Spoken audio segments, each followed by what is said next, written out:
বিসমিল্লাহির রহমানির রহিম। আসসালামু আলাইকুম ওরহমতুল্লাহি ওবারাকাতুহু। চলে আসলাম আরেকটি ভিডিও নিয়ে। আজকে আমি যে নাম নিয়ে আলোচনা করব সেই নামটি হলো উম্মে সুমাইয়া জান্নাত।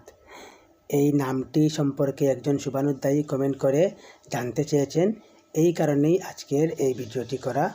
তো চলুন ভিডিওটি শুরু করি। নামটিতে দুইটি অংশ রয়েছে, উম্মে সুমাইয়া আর দ্বিতীয় অংশ হলো জান্নাত। নামটির প্রথম অংশ উম্মে সুমাইয়া। উম্মে সুমাইয়ার মধ্যে আবার দুটি অংশ আছে, একটা হলো উম্মুন আর একটা হলো সুমাইয়া।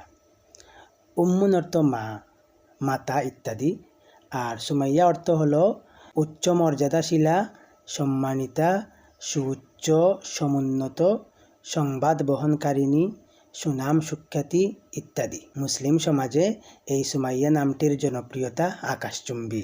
উম্মে সুমাইয়া অর্থ হলো সুমাইয়ার মা, সুমাইয়ার মাতা। নামটির দ্বিতীয় অংশ জান্নাত। জান্নাত শব্দটির অর্থ হলো বেহেশত, উদ্যান, বাগান, আরামদায়ক স্থান ইত্যাদি। ইসলামিক পরিভাষায় পরম সুখের স্থান অথবা সৎকর্মশীলদের শেষ আবাসস্থলকে বোঝায়।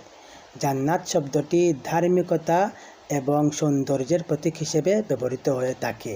সুপ্রিয় দর্শক, আজ এ পর্যন্তই। ভালো থাকবেন, সুস্থ থাকবেন, আমার জন্য দোয়া করবেন।